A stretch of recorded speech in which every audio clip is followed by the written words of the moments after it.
ಎಲ್ಲರಿಗೂ ನಮಸ್ಕಾರ.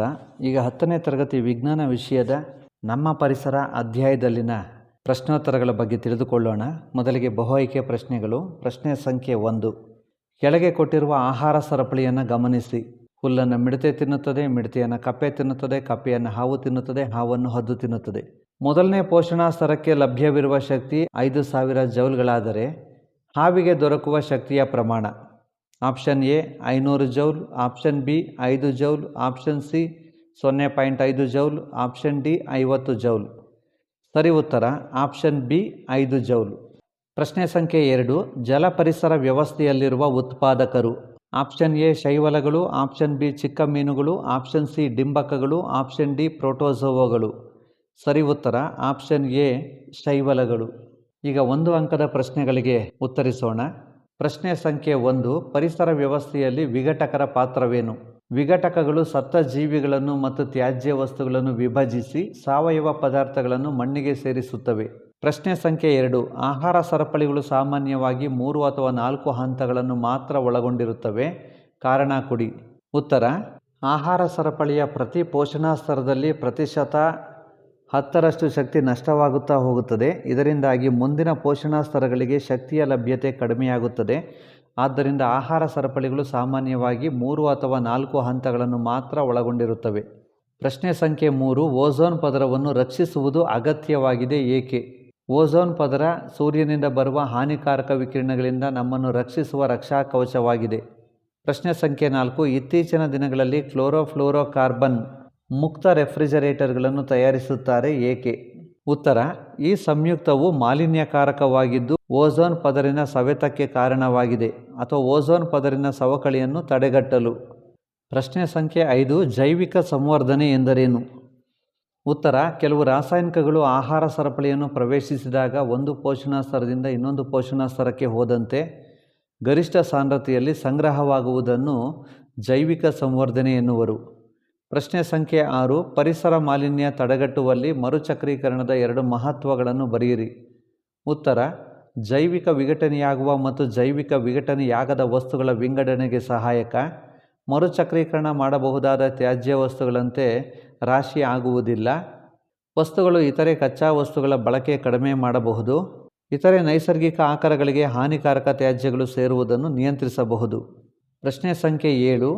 ಓಝೋನ್ ಒಂದು ಮಾರಣಾಂತಿಕ ವಿಷವಾಗಿದ್ದರೂ ಭೂಮಿಯ ಮೇಲಿನ ಜೀವಿಗಳಿಗೆ ಇದು ಅಗತ್ಯವಾಗಿದೆ. ಈ ಹೇಳಿಕೆಯನ್ನು ಸಮರ್ಥಿಸಿ. ಉತ್ತರ ವಾತಾವರಣದ ಉನ್ನತ ಮಟ್ಟದಲ್ಲಿ ಸೌರ ಬೆಳಕಿನಿಂದ ಬರುವ ನೇರಳಾತೀತ ವಿಕಿರಣಗಳಿಂದ ಭೂಮಿಯ ಮೇಲ್ಮೈಯನ್ನು ಓಝೋನ್ ರಕ್ಷಿಸುತ್ತದೆ. ಈ ಮೂಲಕ ಭೂಮಿಯ ಮೇಲಿನ ಜೀವಿಗಳನ್ನು ರಕ್ಷಿಸುತ್ತದೆ.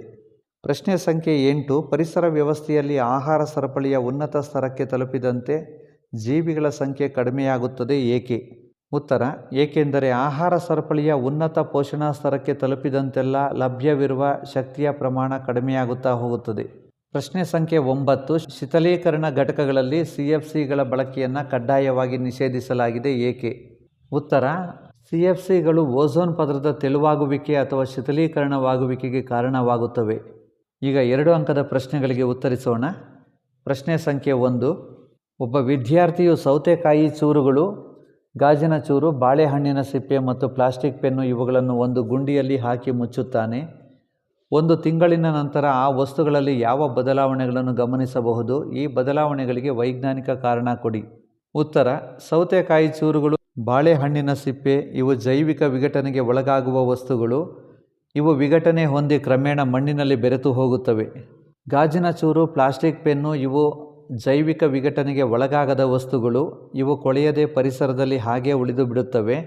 ಇವು ಮಾಲಿನ್ಯಕಾರಕಗಳಾಗಿವೆ. ಪ್ರಶ್ನೆ ಸಂಖ್ಯೆ 2. ಮಾಲಿನ್ಯಕ್ಕೆ ಒಳಪಟ್ಟ ಜಲ ಪರಿಸರ ವ್ಯವಸ್ಥೆಯಲ್ಲಿ ಕಂಡುಬರುವ ಆಹಾರ ಸರಪಳಿಯೊಂದನ್ನು ನೀಡಿದೆ. ಇದನ್ನು ವೀಕ್ಷಿಸಿ ಮತ್ತು ಕೆಳಗಿನ ಪ್ರಶ್ನೆಗಳಿಗೆ ಉತ್ತರಿಸಿ. ಸಿಹಿನೀರು, ಶೈವಲಗಳು, ಮೀನುಗಳು, ಪಕ್ಷಿಗಳು. ಸಿಹಿನೀರಿನಲ್ಲಿ ಶೈವಲಗಳು ಕಂಡುಬರ್ತವೆ. ಶೈವಲಗಳನ್ನು ಮೀನುಗಳು ತಿನ್ನುತ್ತವೆ. ಮೀನುಗಳನ್ನು ಪಕ್ಷಿಗಳು ತಿನ್ನುತ್ತವೆ. ಪ್ರಶ್ನೆ 1. ಜೈವಿಕ ಸಂವರ್ಧನೆಯಿಂದ ಹೆಚ್ಚು ತೊಂದರೆಗೆ ಒಳಗಾಗುವ ಜೀವಿಗಳು ಯಾವುವು ಏಕೆ? ಜೈವಿಕ ಸಂವರ್ಧನೆಯಿಂದ ಹೆಚ್ಚು ತೊಂದರೆಗೆ ಒಳಗಾಗುವ ಜೀವಿಗಳು ಪಕ್ಷಿಗಳು. ಏಕೆಂದರೆ ಒಂದು ಪೋಷಣಾ ಸ್ತರದಿಂದ ಇನ್ನೊಂದು ಪೋಷಣಾ ಸ್ತರಕ್ಕೆ ಹೋದಂತೆ ಜೈವಿಕ ಸಂವರ್ಧನೆಗೆ ಒಳಗಾಗುವ ರಾಸಾಯನಿಕಗಳ ಸಾಂದ್ರತೆ ಹೆಚ್ಚುತ್ತಾ ಹೋಗುತ್ತದೆ. ಪ್ರಶ್ನೆ 2. ಜೈವಿಕ ಸಂವರ್ಧನೆಯಿಂದ ಈ ಪರಿಸರ ವ್ಯವಸ್ಥೆಯು ಕ್ರಮೇಣವಾಗಿ ನಶಿಸಿ ಹೋಗುತ್ತದೆ ಏಕೆ? ಜೈವಿಕ ಸಂವರ್ಧನೆಗೆ ಒಳಗಾಗುವ ರಾಸಾಯನಿಕಗಳು ಆಹಾರ ಸರಪಳಿಯಲ್ಲಿ ಸಂಗ್ರಹವಾಗುತ್ತಾ ಹೋಗುತ್ತವೆ. ಇವುಗಳನ್ನು ಆಹಾರ ಸರಪಳಿಯಿಂದ ಹೊರತೆಗೆಯಲು ಸಾಧ್ಯವಿಲ್ಲ. ಆದ್ದರಿಂದ ಪರಿಸರ ವ್ಯವಸ್ಥೆ ಕ್ರಮೇಣ ನಶಿಸಿ ಹೋಗುತ್ತದೆ. ಪ್ರಶ್ನೆ ಸಂಖ್ಯೆ 3. ಪೋಷಣಾ ಸ್ತರ ಎಂದರೇನು? ಪರಿಸರ ವ್ಯವಸ್ಥೆಯಲ್ಲಿ ಶಕ್ತಿಯ ಹರಿವು ಯಾವಾಗಲೂ ಏಕಮುಖವಾಗಿರುತ್ತದೆ ಏಕೆ? ವಿವರಿಸಿ.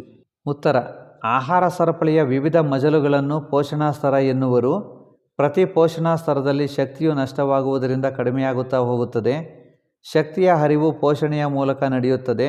ಹಾಗಾಗಿ ಉತ್ಪಾದಕಗಳಿಂದ ಸಸ್ಯಾಹಾರಿಗಳಿಗೆ ನಂತರ ಮಾಂಸಾಹಾರಿಗಳಿಗೆ ವರ್ಗಾವಣೆಯಾಗುತ್ತದೆಯೇ ಹೊರತು ವಿರುದ್ಧ ದಿಕ್ಕಿನಲ್ಲಿ ಹರಿಯುವುದಿಲ್ಲ. ಆದ್ದರಿಂದ ಆಹಾರ ಸರಪಳಿಯಲ್ಲಿ ಶಕ್ತಿಯ ಹರಿವು ಏಕಮುಖವಾಗಿರುತ್ತದೆ. ಪ್ರಶ್ನೆ ಸಂಖ್ಯೆ 4. ತ್ಯಾಜ್ಯ ವಿಲೇವಾರಿ ಮಾಡುವಲ್ಲಿ ಉಂಟಾಗುವ ಸಮಸ್ಯೆಗಳನ್ನು ಕಡಿಮೆ ಮಾಡಲು ಇರುವ ಯಾವುದಾದರೂ 2 ವಿಧಾನಗಳನ್ನು ತಿಳಿಸಿ. ಉತ್ತರ. ಜೈವಿಕ ವಿಘಟನೆಗೊಳ್ಳುವ ಮತ್ತು ಜೈವಿಕ ವಿಘಟನೆಗೊಳ್ಳದ ತ್ಯಾಜ್ಯಗಳನ್ನು ಬೇರ್ಪಡಿಸುವುದು, ಜೈವಿಕ ವಿಘಟನೆಗೊಳ್ಳುವ ತ್ಯಾಜ್ಯಗಳಿಂದ ಕಾಂಪೋಸ್ಟ್ ತಯಾರಿಸುವುದು, ಜೈವಿಕ ವಿಘಟನೆಗೊಳ್ಳದ ತ್ಯಾಜ್ಯಗಳನ್ನು ಮರುಚಕ್ರೀಕರಣ ಪ್ರಕ್ರಿಯೆಗೆ ಒಳಪಡಿಸುವುದು. ಪ್ರಶ್ನೆ ಸಂಖ್ಯೆ 5. ಜೈವಿಕ ವಿಘಟನೀಯವಲ್ಲದ ವಸ್ತುಗಳಿಂದ ಪರಿಸರದ ಮೇಲಾಗುವ ಯಾವುದಾದರೂ 2 ಪರಿಣಾಮಗಳನ್ನು ತಿಳಿಸಿ. ಉತ್ತರ. ಇವು ಮಣ್ಣು ಮತ್ತು ನೀರನ್ನು ಮಲಿನಗೊಳಿಸುತ್ತವೆ. ಇವು ಆಹಾರ ಸರಪಳಿ ಪ್ರವೇಶಿಸಿ ಜೈವಿಕ ಸಂವರ್ಧನೆಗೆ ಒಳಗಾಗುತ್ತವೆ. ಇವು ವಿಘಟನೆಗೊಳ್ಳದೇ ಇರುವುದರಿಂದ ಇವುಗಳ ವಿಲೇವಾರಿ ಮತ್ತು ಶೇಖರಣೆ ಮಾಡುವುದು ಕಷ್ಟ. ಪ್ರಶ್ನೆ ಸಂಖ್ಯೆ 6. ಹುಲ್ಲುಗಾವಲು ಪರಿಸರ ವ್ಯವಸ್ಥೆಯಲ್ಲಿನ ಆಹಾರ ಸರಪಳಿಗೆ ಒಂದು ಉದಾಹರಣೆಯನ್ನು ಕೊಡಿ. 2ನೇ ಪೋಷಣಾ ಸ್ತರದಲ್ಲಿರುವ ಜೀವಿಗಳ ಸಂಖ್ಯೆಯು ಹೆಚ್ಚಾದರೆ ಇದು ಆ ಆಹಾರ ಸರಪಳಿಯ ಮೇಲೆ ಹೇಗೆ ಪರಿಣಾಮವನ್ನು ಬೀರುತ್ತದೆ? ಉತ್ತರ. ಹುಲ್ಲನ್ನು ಮಿಡತೆ ತಿನ್ನುತ್ತದೆ, ಮಿಡತೆಯನ್ನು ಕಪ್ಪೆ ತಿನ್ನುತ್ತದೆ, ಕಪ್ಪೆಯನ್ನು ಹಾವು ತಿನ್ನುತ್ತದೆ, ಹಾವನ್ನು ಗಿಡಗ ತಿನ್ನುತ್ತದೆ. 2ನೇ ಪೋಷಣಾ ಸ್ತರದಲ್ಲಿರುವ ಜೀವಿಗಳ ಸಂಖ್ಯೆ ಹೆಚ್ಚಾದರೆ ಮೊದಲ ಪೋಷಣಾ ಸ್ತರದಲ್ಲಿರುವ ಜೀವಿಗಳ ಸಂಖ್ಯೆಯು ಕಡಿಮೆಯಾಗುತ್ತದೆ. ಕ್ರಮೇಣ ಉಳಿದ ಪೋಷಣಾ ಸ್ತರಗಳಲ್ಲಿರುವ ಜೀವಿಗಳ ಸಂಖ್ಯೆಯು ಕಡಿಮೆಯಾಗುತ್ತದೆ ಮತ್ತು ಪರಿಸರದಲ್ಲಿ ಅಸಮತೋಲನವನ್ನು ಉಂಟುಮಾಡುತ್ತದೆ. ಪ್ರಶ್ನೆ ಸಂಖ್ಯೆ 7. ಒಂದು ಜಲಪರಿಸರ ವ್ಯವಸ್ಥೆಯಲ್ಲಿ ಮೀನುಗಳು, ಪಕ್ಷಿಗಳು, ಕೀಟಡಿಂಬಕಗಳು ಮತ್ತು ಡಯಾಟಮ್ಗಳು ಕಂಡುಬಂದಿವೆ. ಈ ಜೀವಿಗಳನ್ನು ಬಳಸಿಕೊಂಡು ಒಂದು ಆಹಾರ ಸರಪಳಿ ರಚಿಸಿ. ಈ ಆಹಾರ ಸರಪಳಿಯಲ್ಲಿ ತೃತೀಯ ಭಕ್ಷಕ ಜೀವಿಗಳಿಗೆ 10 ಕ್ಯಾಲೋರಿಗಳಷ್ಟು ಶಕ್ತಿಯು ಲಭ್ಯವಾದರೆ ಮೊದಲನೇ ಪೋಷಣಾ ಸ್ತರದ ಜೀವಿಗಳಲ್ಲಿ ಉತ್ಪಾದನೆಯಾದ ಶಕ್ತಿಯ ಪ್ರಮಾಣ ಎಷ್ಟು? ಆಹಾರ ಸರಪಳಿ. ಡಯಾಟಮ್ಗಳನ್ನು ಕೀಟಡಿಂಬಕಗಳು ತಿನ್ನುತ್ತವೆ, ಕೀಟಡಿಂಬಕಗಳನ್ನು ಮೀನುಗಳು ತಿನ್ನುತ್ತವೆ, ಮೀನುಗಳನ್ನು ಪಕ್ಷಿಗಳು ತಿನ್ನುತ್ತವೆ. ಡಯಾಟಮ್ಗಳು ಉತ್ಪಾದಕರು, 10,000 ಕ್ಯಾಲೋರಿಗಳನ್ನು ಹೊಂದಿವೆ. ಕೀಟಡಿಂಬಕಗಳು ಪ್ರಾಥಮಿಕ ಭಕ್ಷಕರು, 1,000 ಕ್ಯಾಲೋರಿ ಶಕ್ತಿಯನ್ನು ಹೊಂದಿವೆ. ಮೀನುಗಳು ದ್ವಿತೀಯ ಭಕ್ಷಕಗಳು, 100 ಕ್ಯಾಲೋರಿ ಶಕ್ತಿ ಹೊಂದಿವೆ. ಪಕ್ಷಿಗಳು ತೃತೀಯ ಭಕ್ಷಕರು, 10 ಕ್ಯಾಲೋರಿ ಶಕ್ತಿ ಹೊಂದಿವೆ. ಮೊದಲನೇ ಪೋಷಣಾ ಸ್ತರದಲ್ಲಿನ ಜೀವಿಗಳು ಉತ್ಪಾದಿಸಿದ ಶಕ್ತಿಯ ಪ್ರಮಾಣ 10,000 ಕ್ಯಾಲೋರಿಗಳು. ಪ್ರಶ್ನೆ ಸಂಖ್ಯೆ 8. ಕೊಟ್ಟಿರುವ ಆಹಾರ ಸರಪಳಿಯನ್ನು ಗಮನಿಸಿ. ಹಸಿರು ಸಸ್ಯಗಳನ್ನು ಜಿಂಕೆಗಳು ತಿನ್ನುತ್ತವೆ, ಜಿಂಕೆಗಳನ್ನು ಹುಲಿ ತಿನ್ನುತ್ತವೆ. ಹಸಿರು ಸಸ್ಯಗಳು ಮೊದಲನೇ ಪೋಷಣಾ ಸ್ತರ T1, ಜಿಂಕೆ 2ನೇ ಪೋಷಣಾ ಸ್ತರ T2, ಹುಲಿ 3ನೇ ಪೋಷಣಾ ಸ್ತರ T3. ಪ್ರಶ್ನೆ 1. ಹುಲಿಗೆ 700 ಕಿಲೋಜೌಲ್ ಶಕ್ತಿಯು ಲಭ್ಯವಾದರೆ ಹಸಿರು ಸಸ್ಯಗಳು ಹೊಂದಿರುವ ಶಕ್ತಿಯ ಪ್ರಮಾಣವೆಷ್ಟು? ಹಸಿರು ಸಸ್ಯಗಳು ಹೊಂದಿರುವ ಶಕ್ತಿಯ ಪ್ರಮಾಣ 70,000 ಕಿಲೋಜೌಲ್. ಪ್ರಶ್ನೆ ಸಂಖ್ಯೆ 2. ಯಾವ ಪೋಷಣಾ ಸ್ತರದ ಜೀವಿಯಲ್ಲಿ ಹಾನಿಕಾರಕ ರಾಸಾಯನಿಕಗಳ ಸಂಗ್ರಹ ಗರಿಷ್ಠವಾಗಿರುವುದು ಏಕೆ? T3. ಈ ರಾಸಾಯನಿಕಗಳು ವಿಘಟನೆಗೆ ಒಳಗಾಗದ ಕಾರಣ ಪ್ರತಿ ಪೋಷಣಾ ಸ್ತರದಲ್ಲಿ ಸಂಗ್ರಹಿಸಲ್ಪಟ್ಟು ಆಹಾರ ಸರಪಳಿಯ ಉನ್ನತ ಪೋಷಣಾ ಸ್ತರದಲ್ಲಿ ಗರಿಷ್ಠ ಸಾಂದ್ರತೆಯಲ್ಲಿ ಸಂಗ್ರಹವಾಗುತ್ತಿದೆ. ವೀಕ್ಷಿಸಿದ್ದಕ್ಕೆ ಧನ್ಯವಾದಗಳು.